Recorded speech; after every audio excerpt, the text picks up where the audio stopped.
Okay, so now this is the second part of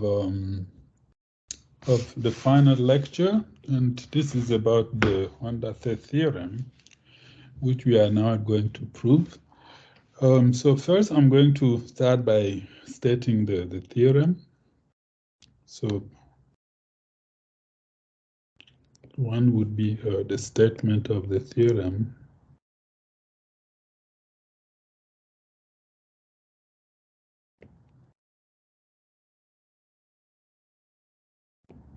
Okay. So before I state this, I'm going to recall the notion of Veil numbers. This is something we already saw.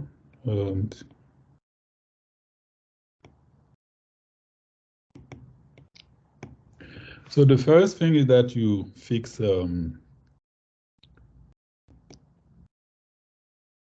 P prime and n at least one an integer. And then you let f be the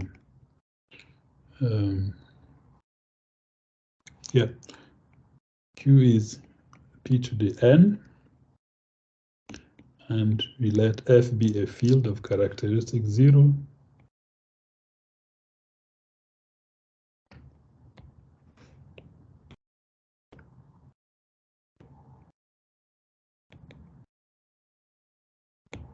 Okay, so that's the setup. And so a Veil Q number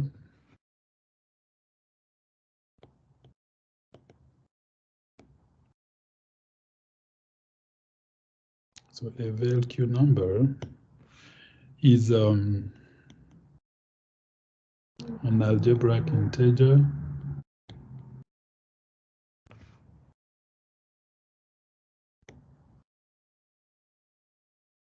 alpha in F, and you want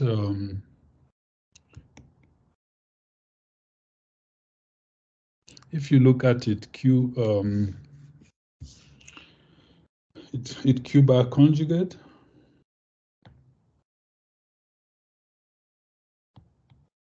They have the same absolute value.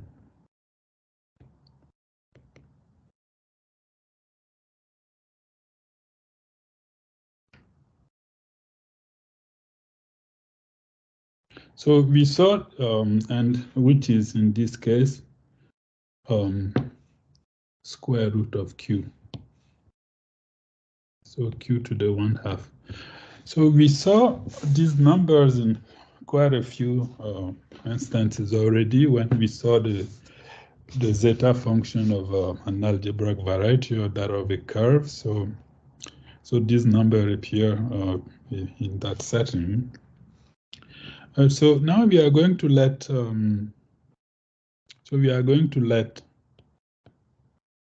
WQ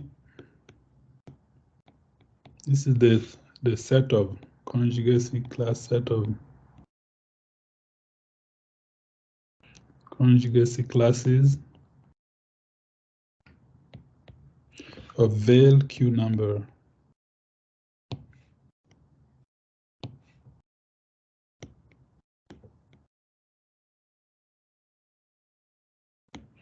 So the key thing that maybe I should have stated this a bit explicitly. So to say that two such numbers so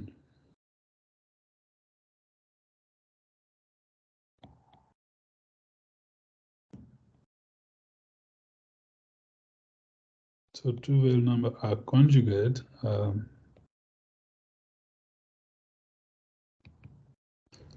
If and only if they have the same minimal polynomial.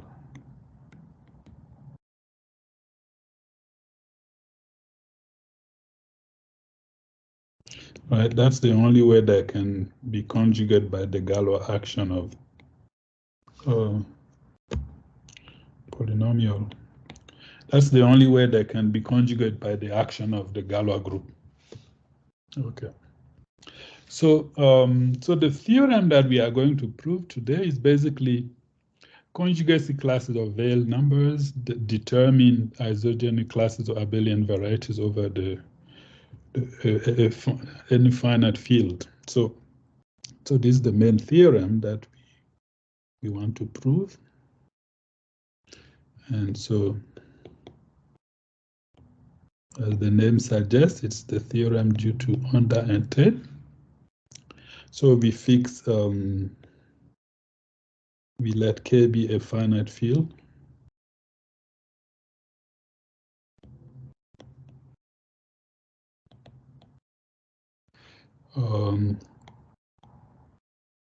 Of size Q equal P to the N. And so the theorem said the following. So we're going to make it into several statements. So the first one is saying that the following map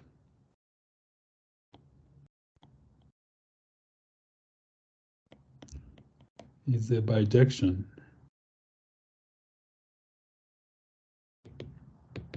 And what is that map? So you start with isogenic classes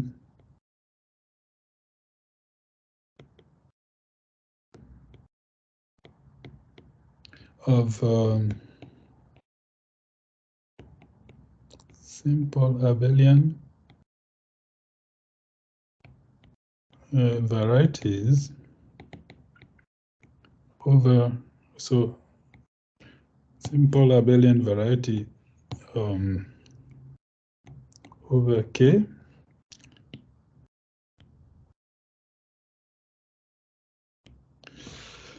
And then the other box that we want is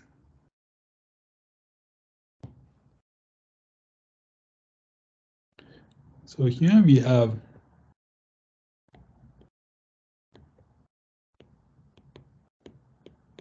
we want conjugacy classes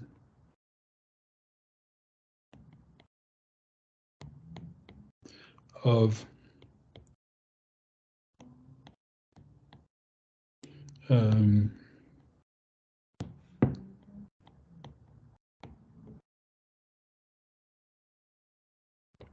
so the Weyl Q numbers, you can see them as living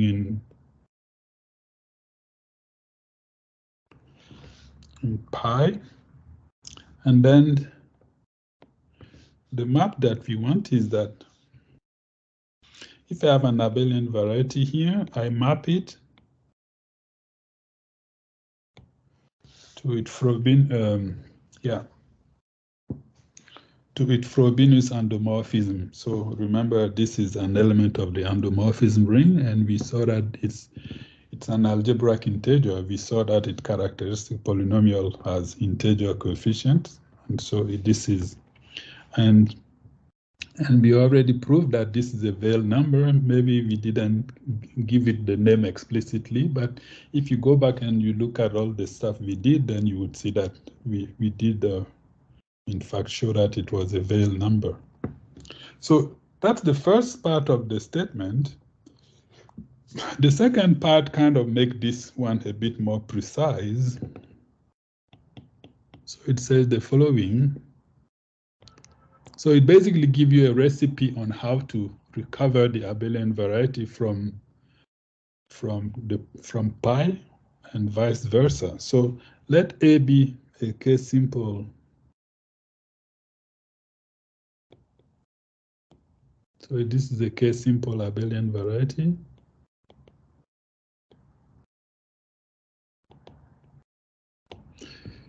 And so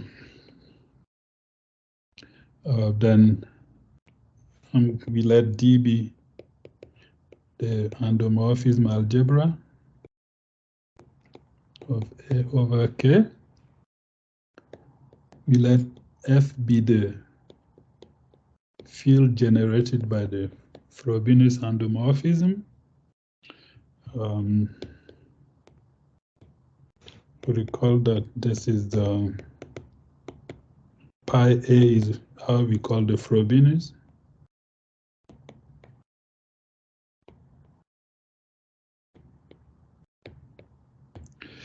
And so then the theorem says that you have the following recipe or the following equivalent.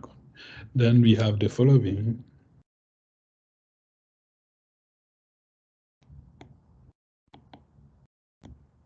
So these are conditions that basically determine the endomorphism algebra in terms of the local information that you have on your Abelian variety.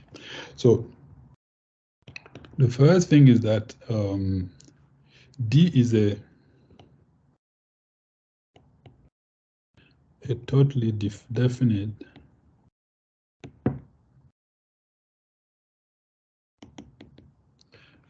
definite F algebra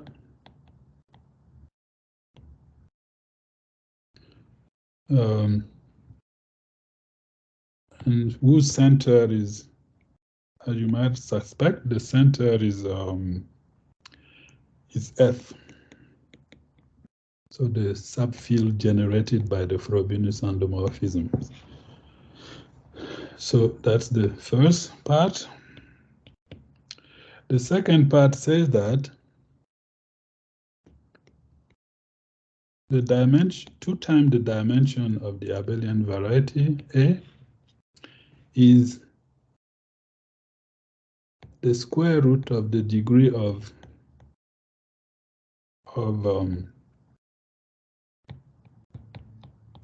the algebra times the degree of the base of the center of the endomorphism algebra. The second condition says that for every place, for every finite place,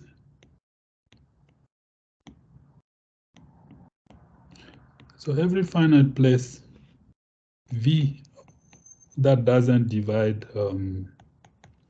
P in F, D is split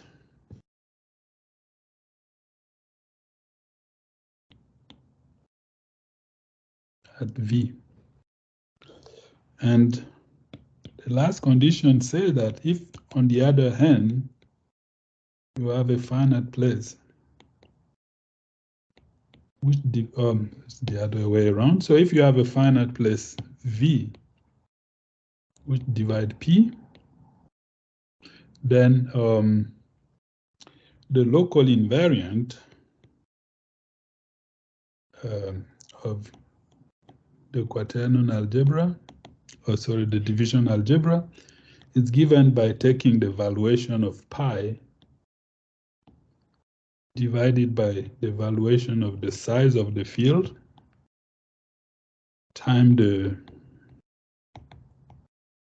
degree of the completion of F at V. And you look at this marking. And here I mean FV is the completion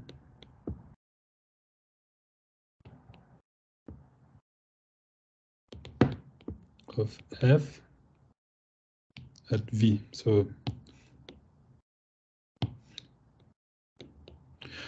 this theorem basically gives you a recipe that allows you to go from isogenic classes of simple Abelian varieties to conjugacy class of veil Q numbers and vice versa.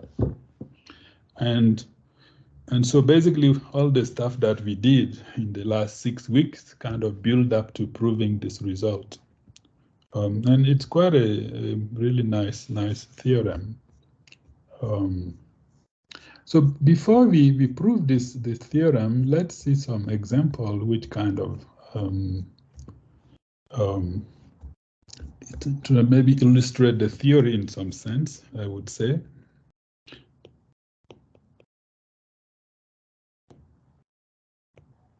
Again, the setup is the following. So we are going to give ourselves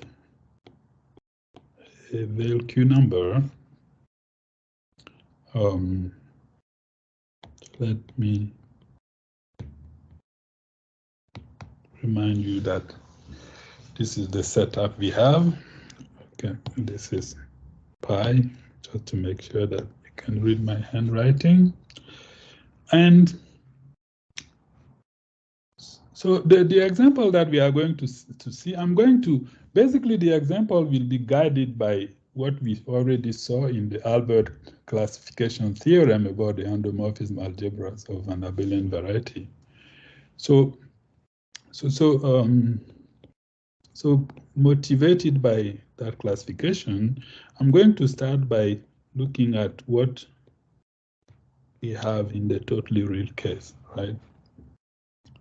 So if you assume that, your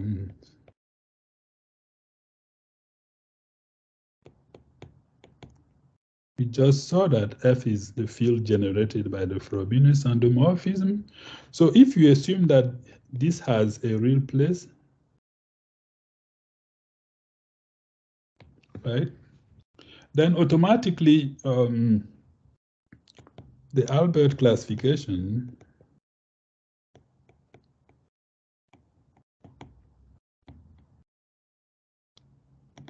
right, the Albert classification will force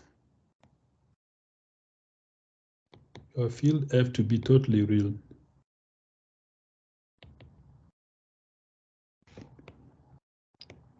Meaning that all the complex embedding of your field will factor through the real, right? And then remember, we saw a proposition which described, there's a proposition that we saw which described what the roots of the characteristic polynomial of Frobenius would look like. They are, and it says exactly they are veiled Q numbers, and then it describes all the possibilities that you have. And if F is totally real, then by this result, we know that pi would either be square root of Q, or pi would be the negative of square root of Q. So you can check what this proposition says. So this means that we have, so this leads to two possible cases. So we have two possibilities.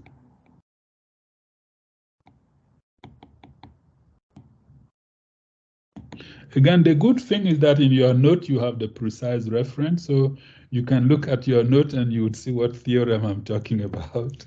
So the two possibilities are the following. So case one would mean that the degree of the finite field is even. So n is even, right?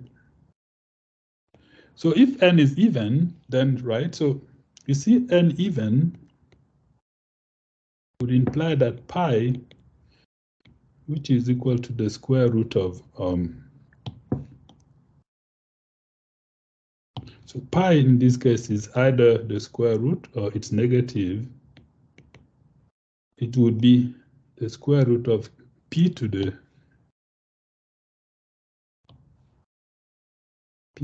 n, which would be the square root of p to the 2m,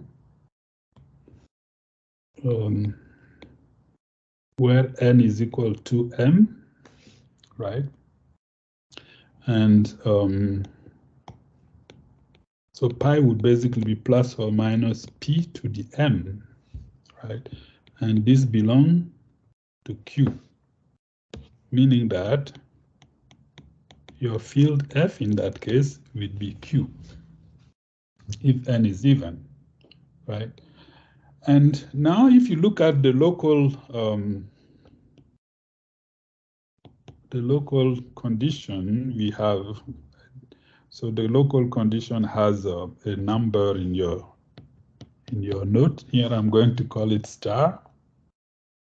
Right, by that local condition, you see that you can compute the invariant of your quaternion algebra, your division algebra at P, and then you would say that it's 1/2. Right.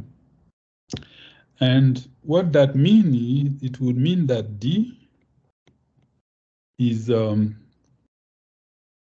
D would be a division quaternion algebra.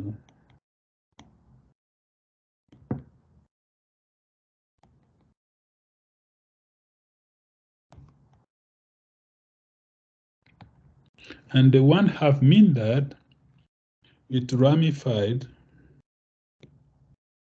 i.e. it's non-split at P. And if you remember, again, the classification result says that it's also ramified at infinity, meaning that it's non-split, right? And then so that tells us what the division quaternion algebra look like. And then the other formula that we have is that we have a relation between the dimension of our quaternion algebra and the degree of the field, right? So remember, in this case, F is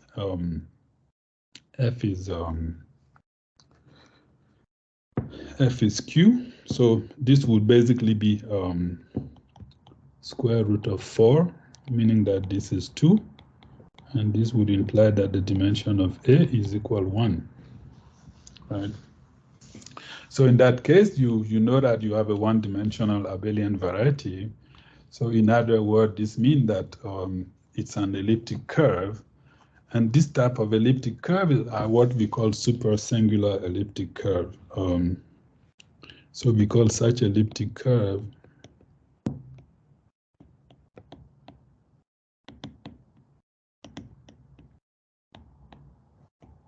supersingular. Supersingular because the endomorphism ring is the largest possible.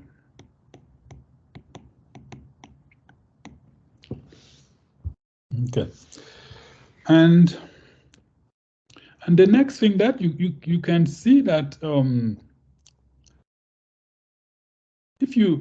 one thing that I forgot to mention, this theorem that we saw, it says that if you have this minus this, a pair with even multiplicity,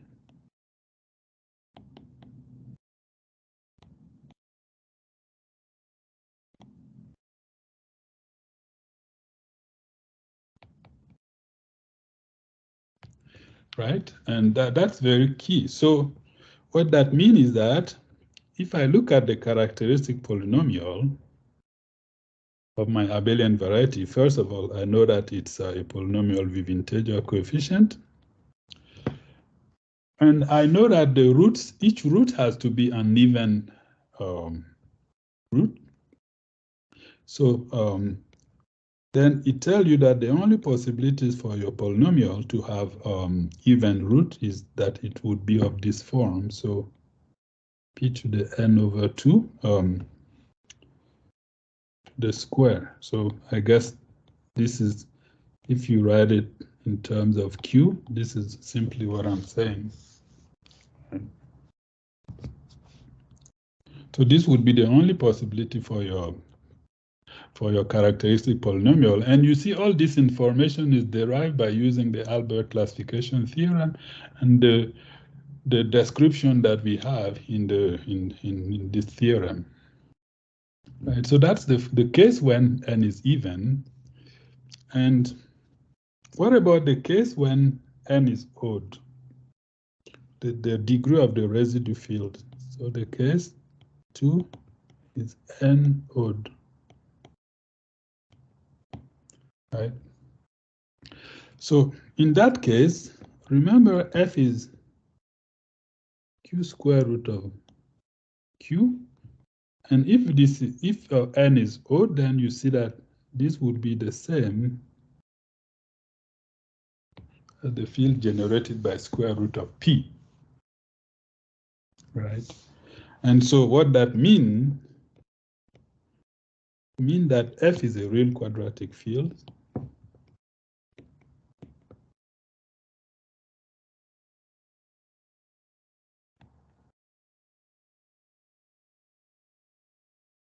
Right? And so what that means is that, So this means that if we look at the invariant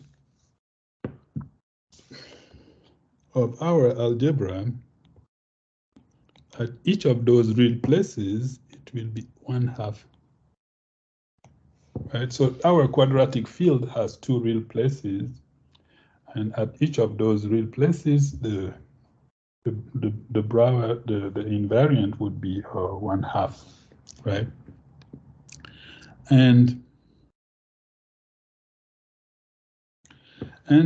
the other thing that we have in this quadratic field, there is only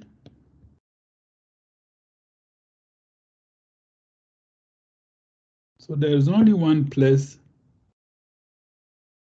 in F, so that is above P, right? P, remember P ramified in this quadratic field, and we only have that place. So, and we want, so, and we know that the sum of the invariant, this sum has to be 0, modulo 1, I guess. And so, but this sum is the invariant at so this sum okay. So if I write this sum, I'm going to call V1 D1 V2 D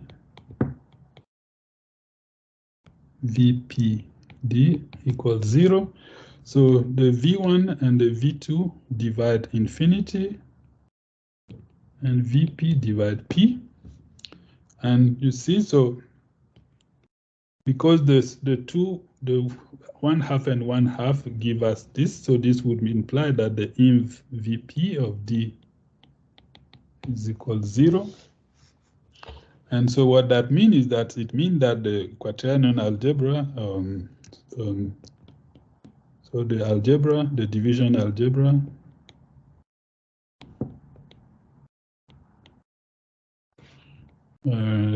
ramifies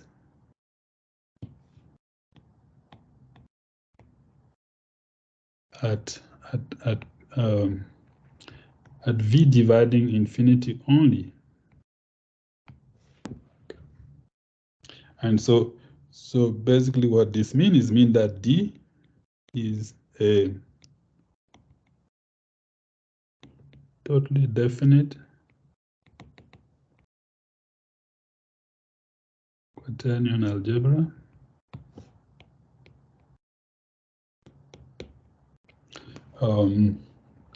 and it's ramified at the place above. The place is above infinity only. Okay.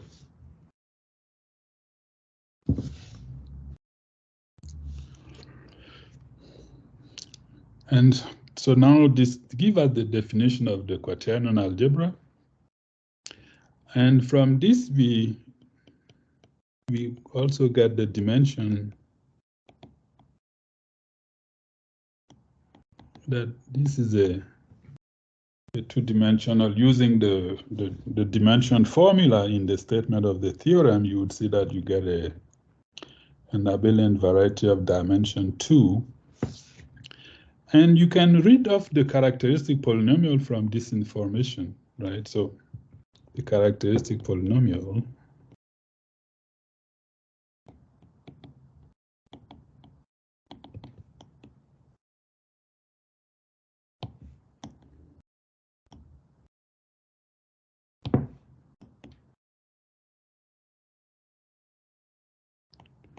right? So what's the characteristic polynomial?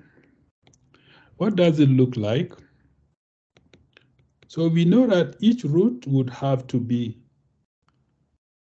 appear with even multiplicity, and the dimension of the abelian variety is 2. So that doesn't give us much room, right? So, and the root is, in this case, if I use the q square root, so I'm going to use q square root, so the root would be this.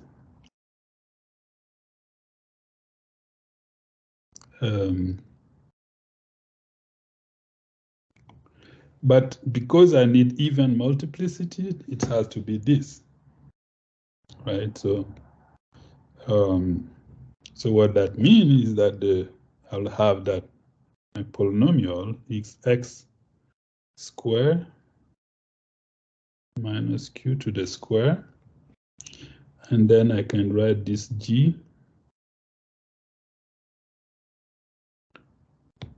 where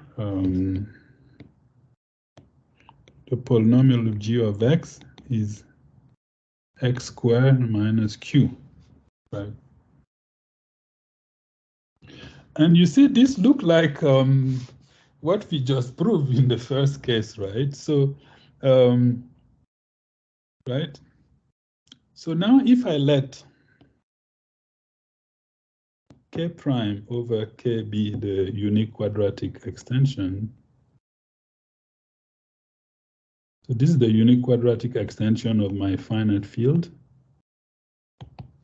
right? Then I can show that there's the case one, then by the case one, the case that we just saw, there is a super singular elliptic curve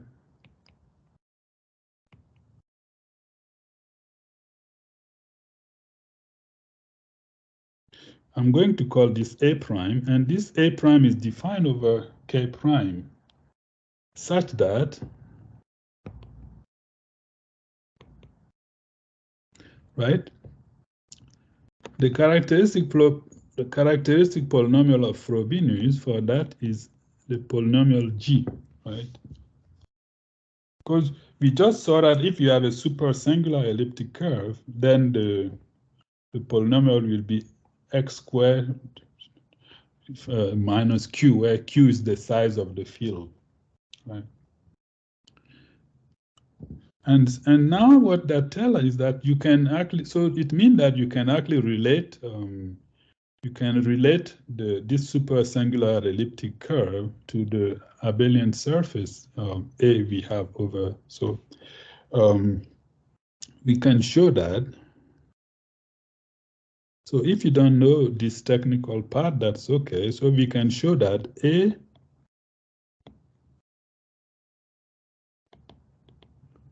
is the restriction, or the restriction of scalars of A prime from K prime to K. And of course, this is up to isogeny, up to, again, remember the Veil numbers only classify abelian varieties up to isogeny. So if you don't know what the Veil restriction is, that's not a big deal. There is a proof of this there's a description of this construction and a proof of this fact in your notes. So you can have a look, and then if you have a question, then of course you can always come and ask.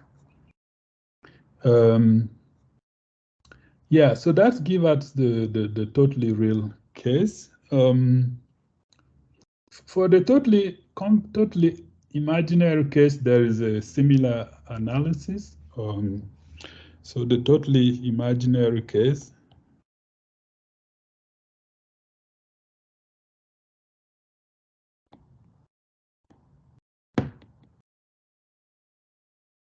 we can make a similar analysis.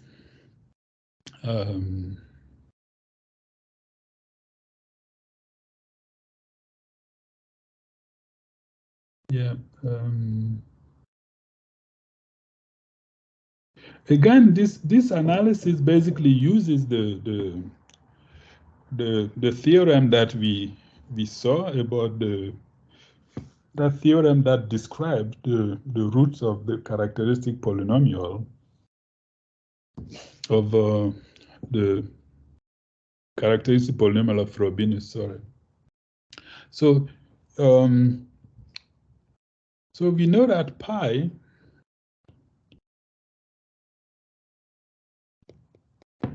so if pi is a root,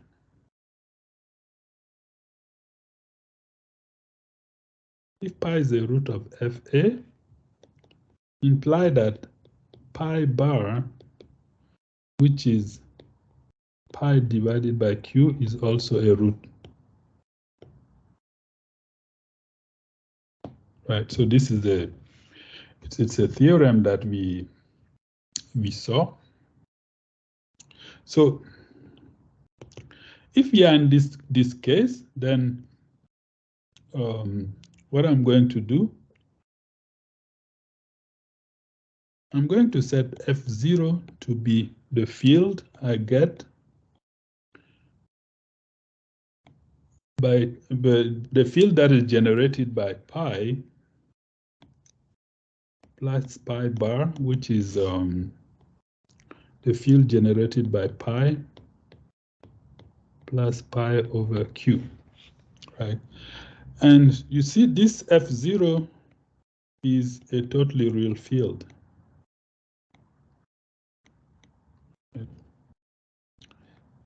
And what I'm going to do, I'm going to let alpha to alpha bar be the complex conjugation. Sorry, I should say this. This is totally real, and we know that. So, and F is totally complex. So F over F0 is a CM field. Right? When you make the choice of F0, that's the field. And then what we are going to do, we are going to let alpha to alpha bar be the complex conjugate. The complex conjugation for F over F0. Right? And now, again, I want you to recall the classification we have for division algebra, right? So because F so F is CM,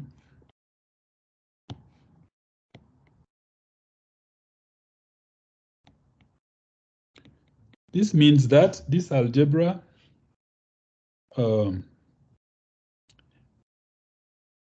it's split at all the places. This is a division algebra.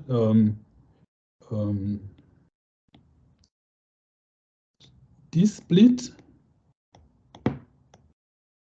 at all the places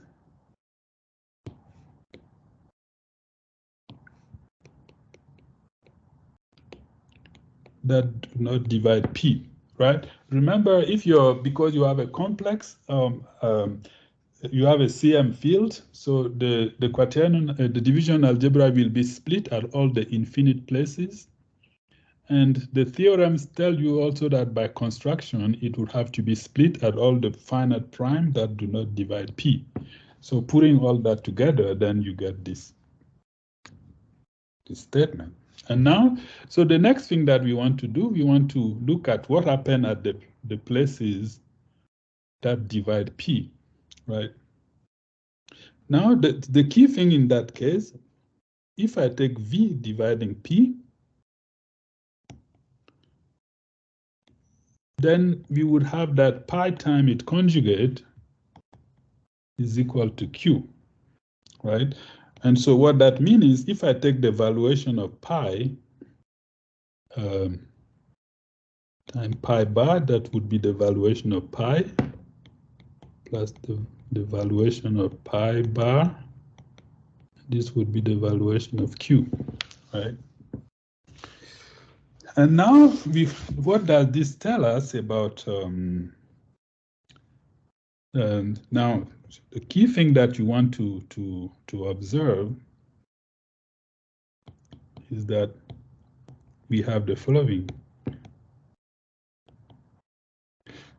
First of all, the completion of f at the place f, v, and at its conjugate, they would have the same degree. And so since I have this equality of degree, if I look at the local invariant of my quaternion, my division algebra, at a place plus the invariant at its conjugate, then this would be 0 modulo 1 if v is not equal to its conjugate. So that's the first. And then the second thing is that if this place is equal to its conjugate, you would have 0.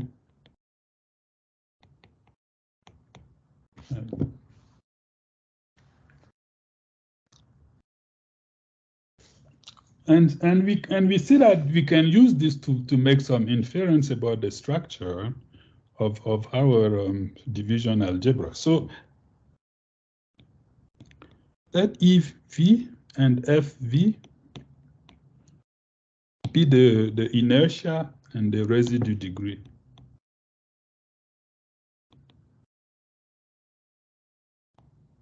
So the inertia and residue degree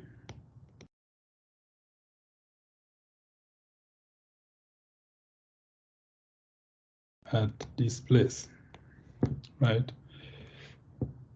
Then we can, if we go back to the formula for the invariant, you see you can write this as the valuation of pi divided by the valuation of the size of the field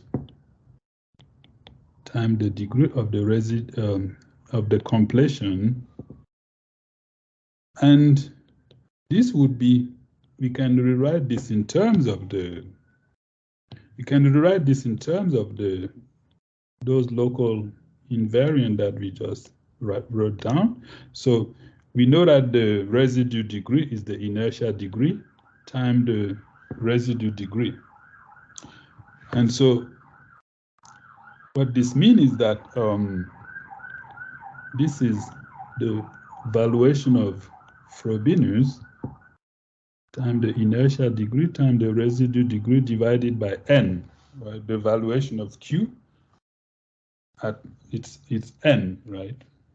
And what that means is that, and the invariant would be this number modulo this number modulo 1.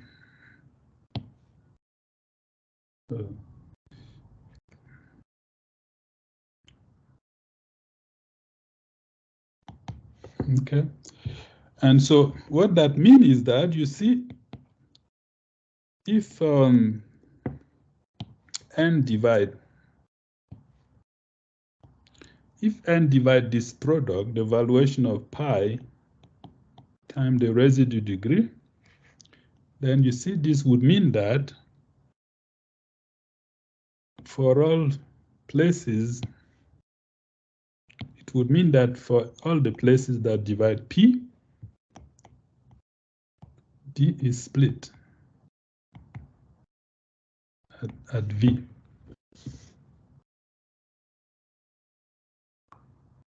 Oh, sorry, it would mean that D is split, sorry. This would mean that,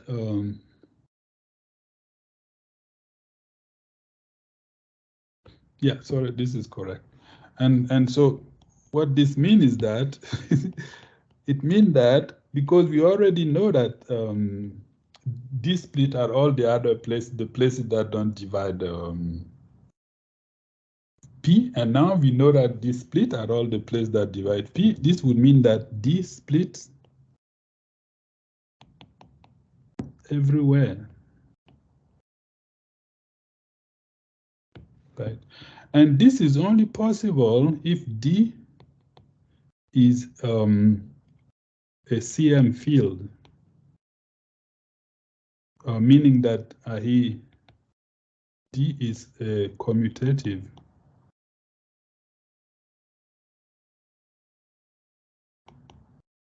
Right. And this is precisely the case when you have a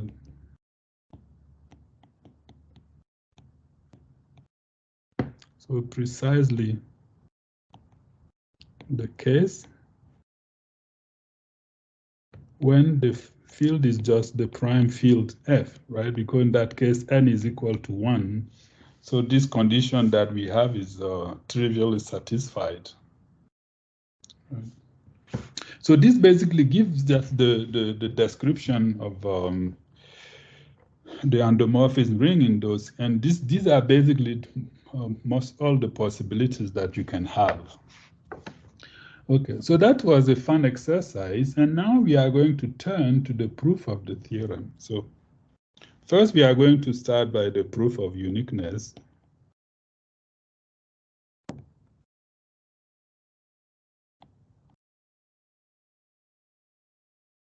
So to prove uniqueness, what we want, we start with two simple Abelian varieties.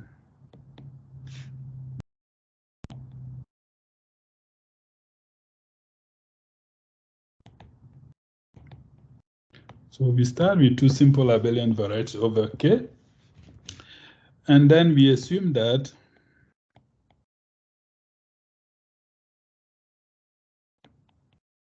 pi A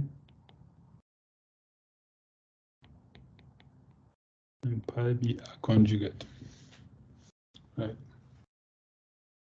And now let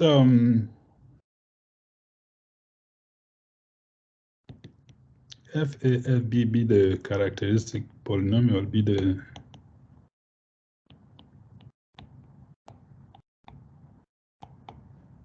so these are the characteristic polynomial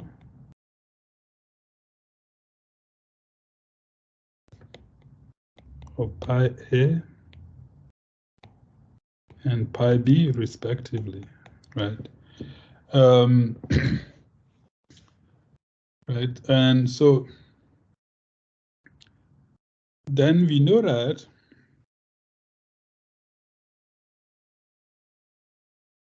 there exists an irreducible polynomial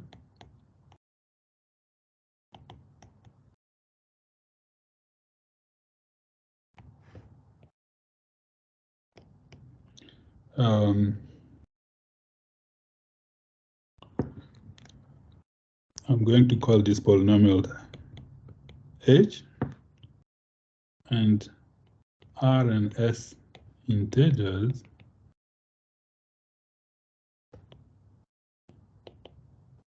such that if I raise H to the power S, there I get F, and then if I raise H to the power R, I get FB. So remember, saying that pi A and pi B are conjugate mean that they have the same minimal polynomial, right? So, and that minimal polynomial in this case is H, right? And of course, without loss of generality, you can assume that S is less or equal than R. And what that means is that this, if we make that assumption, it would mean that the polynomial FA divide FB, right? And what you can show is that this would mean that A and B are isogenous.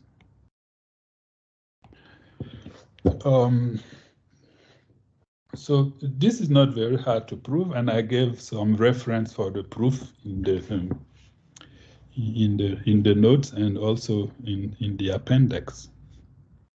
And so this proved that the map we have a uniqueness, which is, I guess, the injectivity in this case. Okay, so this proves uniqueness.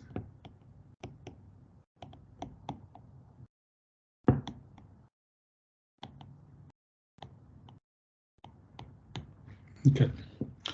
The second thing that we want to do, we want to understand the structure of the endomorphism ring.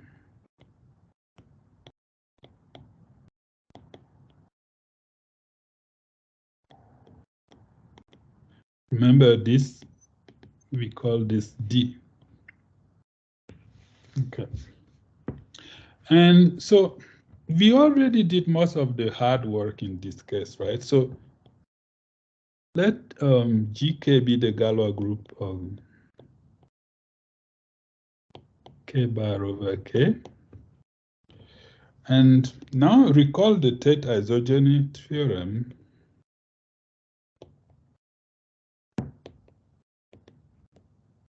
So Tate's isogeny theorem, which we prove both for, so we prove the theorem both for L different from P and L equal P. So the theorem says the following. It says that if I take my division algebra and I extend the scalar to QL, then this will be isomorphic to QL tensor with the endomorphism of the Tate module as a GK module, and this for L different from P. So this is the Tate isogeny theorem we prove first, and we prove a complement using Dieudonné module, right? So now if we tensor our division algebra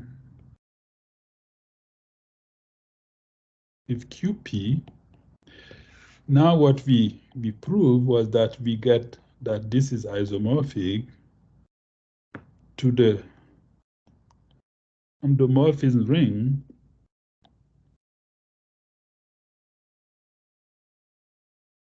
of the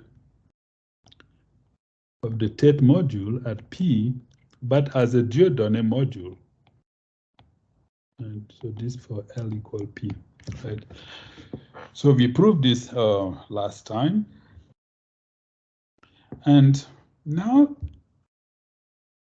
and the key fact that you get from this is that we just saw the description of the Brouwer group, the Brouwer theorem, which give a classification of division algebras, right? So by the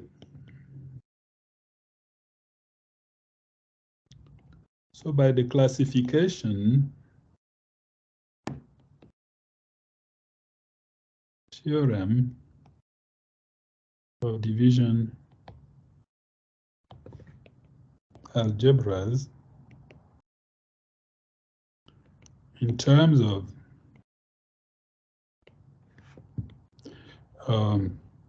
so by the classification of division algebras, we know that D is determined by its local invariant.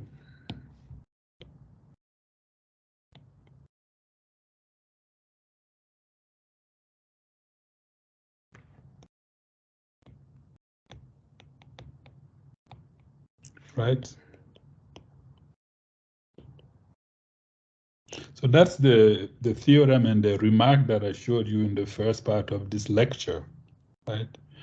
And so D is determined by this local invariant, but we showed how to compute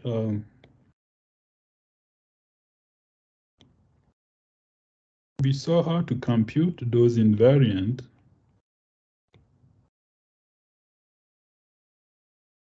So we saw how to compute this local invariant in the last lecture. right? So this is telling us that the structure of this global division algebra is determined by the local division algebras, and those are given by the Tate modules at all the places dividing P and L, right?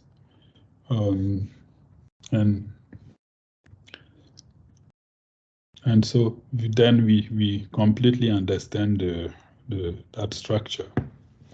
So now what remains is to prove the existence. So now we want to finish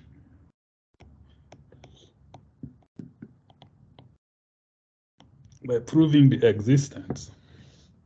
So if we are given a Veil number, we want to construct an Abelian variety with that Veil number. Okay, so the first lemma that we have is the following. It says that let pi be a Veil number and m an integer, a positive integer. And the lemma says that if pi to the power m is a Veil number,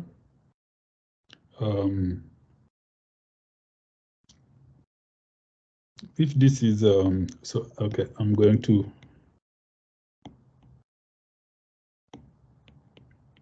I'm going to say what I mean by this. Then pi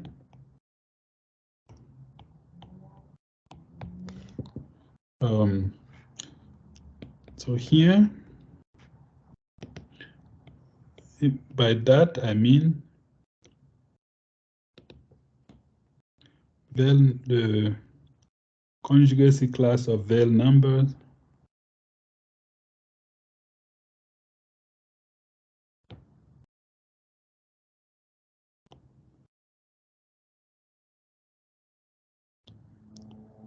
arising from Abelian varieties over Q.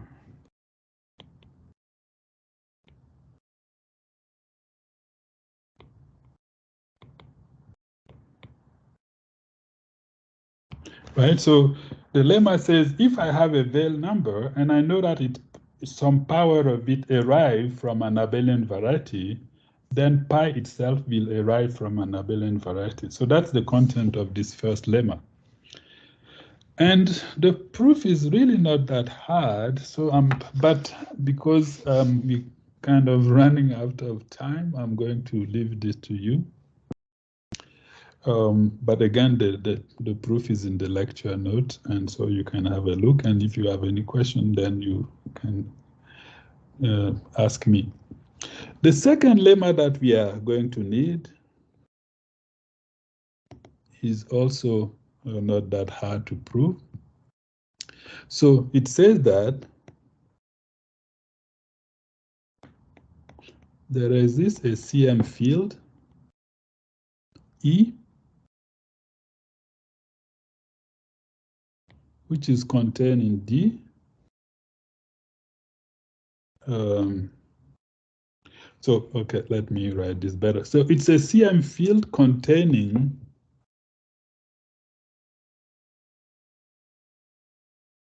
So it's a CM field containing F. Remember, F is the field generated by pi.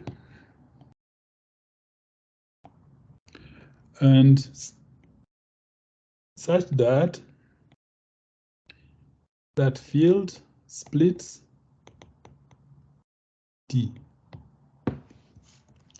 And also, the degree of the field over F is the square root of the degree of the field of the division algebra over F. And the proof of this is really, it's just a two-line proof, so I'm going to give it. So we are going to let E be the maximal commutative subalgebra of D, right? And so by the proposition, in the first half of lecture,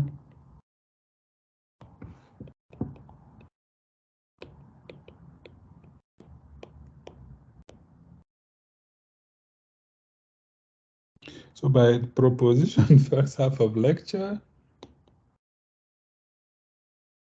we know that this will have the right dimension, right? So we know that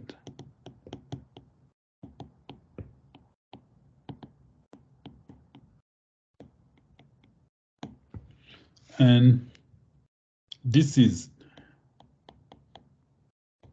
field is so this field is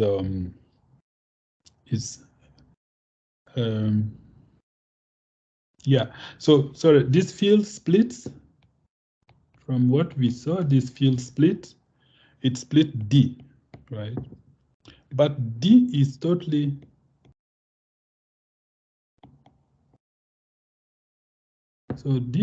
definite, right? And so this forces E to be Cm, right? So D being totally definite means that if I extend the scalar by a field contained in the real, it will stay a division algebra. So the only way I can split it to become a matrix algebra is to take a field which completion at the infinite place will be a complex field. And that's exactly what this means. So, and this gives the proof of the lemma. Okay. To finish the proof of this result, we need one key result, which is the following. It's a theorem that whose proof is takes a bit longer than, but at least there's hint on how you can prove this theorem in your lecture notes. But I'm going to state the theorem, and then we will use it to finish the proof of the statement. So the theorem says the following. So let E be a Cm field contained in D.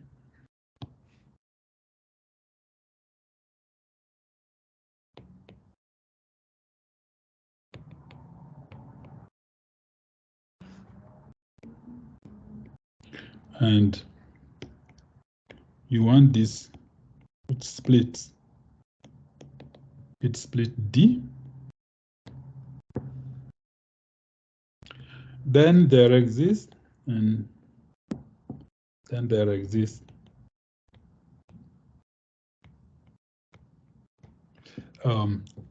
a finite extension K QP and an Abelian variety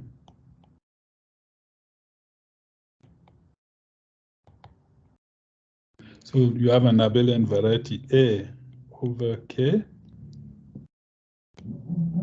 such that we have the following. The first thing is that A has ordinary good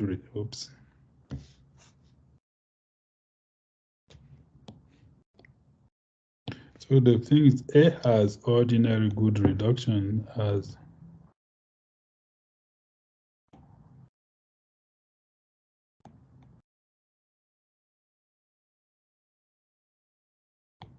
okay. I guess the second condition is the second and third condition are the one that we care about the most. So the geometric Frobenius of the reduction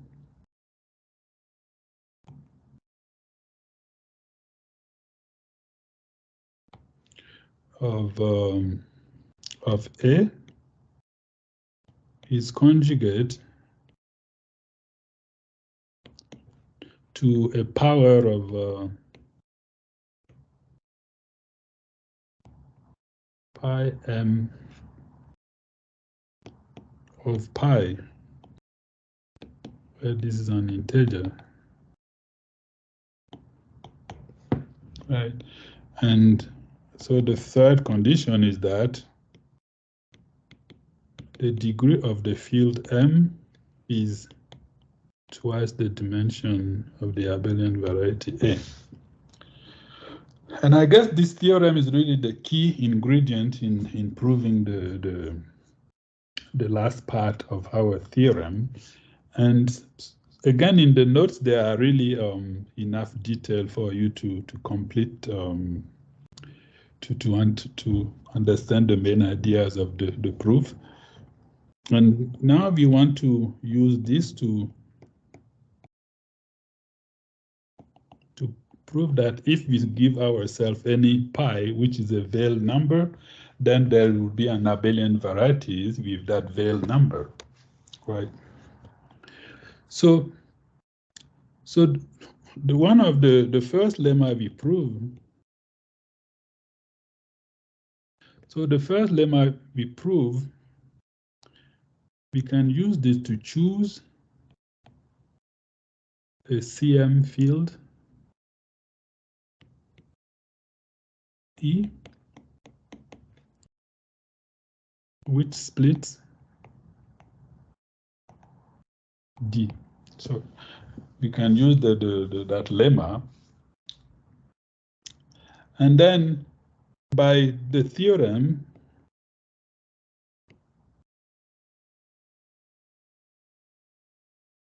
so by theorem above, we can choose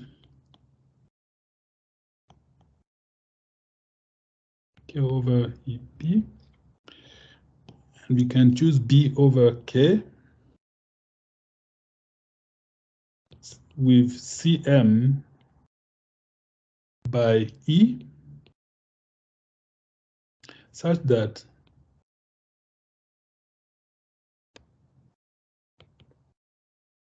the reduction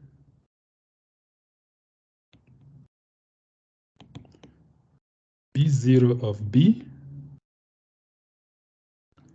has a Frobenius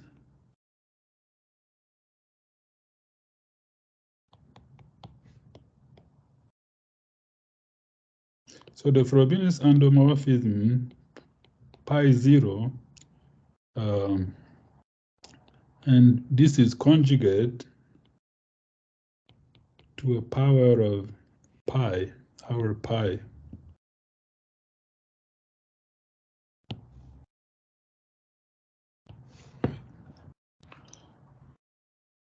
And now then, if we can, once we have that, then we can apply second lemma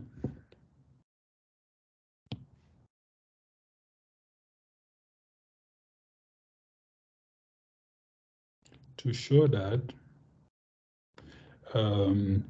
right? To show that, because we know that pi m belong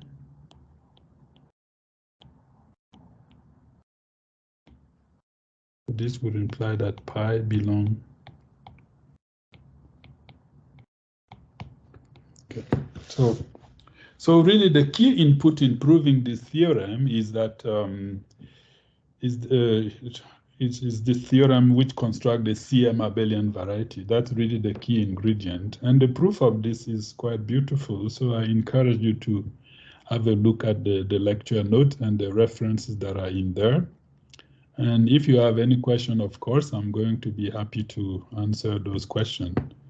So this is the final lecture of the series, and I'm hoping that you enjoyed this lecture. I know that the situation weren't always ideal, but overall, I'm hoping that you got a positive outcome by attending all the lectures. So thank you very much, and hope to meet you soon again sometime. Thank you. Bye.